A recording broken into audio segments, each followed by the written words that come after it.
Theresa May says she doesn't want a second referendum, but the cabinet is considering it and Parliament may vote for it.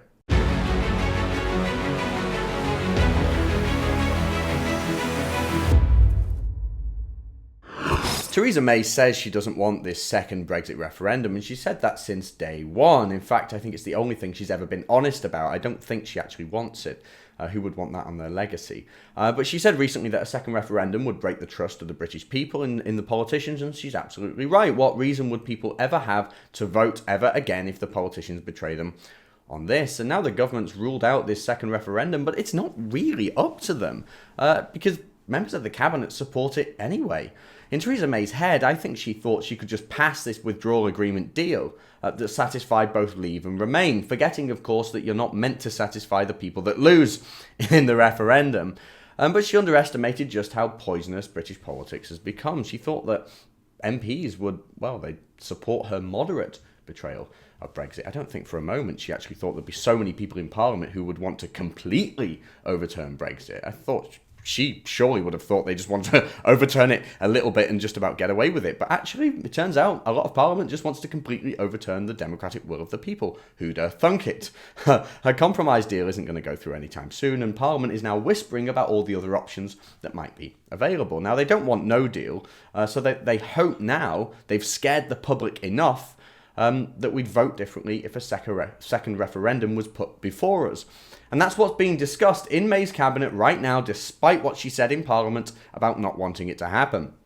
Amber Rudd is one of the MPs leading the charge too. She's, of course, the cabinet member who was booted, got the sack over the Windrush scandal, but welcomed back in when May started running out of cabinet ministers, when they all started resigning. The Standard reports Amber Rudd said it was possible Theresa May will ultimately be unable to persuade enough of her own MPs to back her deal, suggesting it is time to abandon outrage and accusations and try something different.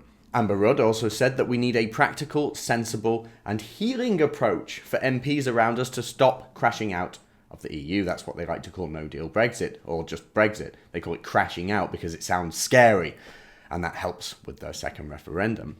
Of course, when she says that, that's exactly what she's talking about. She means a second referendum. That's her healing approach.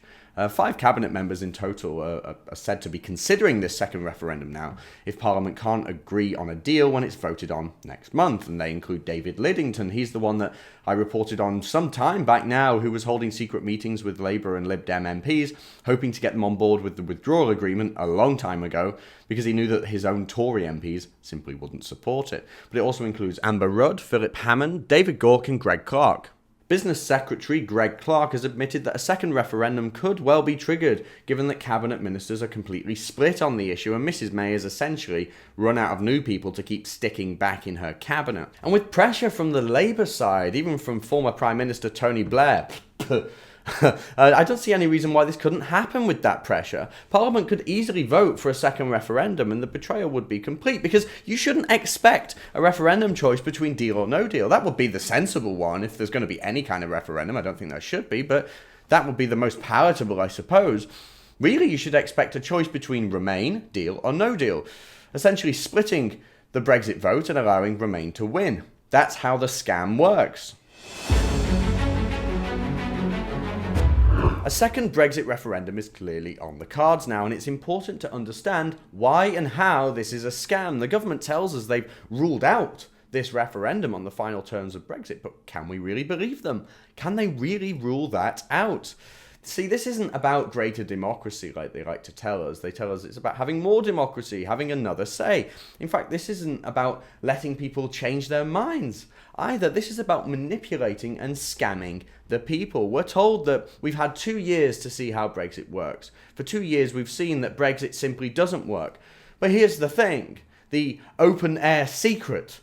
Brexit hasn't happened yet. We've got no idea. I mean, we can make some good predictions that actually will be fine outside of Brexit, but to say that we know how Brexit works and that it doesn't work and that it's going to fail is totally ludicrous, because Brexit hasn't happened yet. I'll tell you what has failed. It's the negotiations that have failed. And the politicians throwing the spanner in the works every moment they have the opportunity, scaring people, telling lies. Project Fear came back with a vengeance.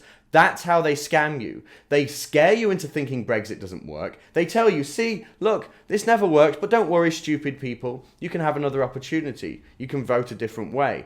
That's how the scam works. Don't believe it when Theresa May says it's off the table. With Parliament sitting in the House of Commons with the ability to vote, there could be a second referendum on Brexit. That's the scam. If you want to see more from me and the rest of the Rebel team, be sure to download our new app from the Apple App Store and the Google Play Store.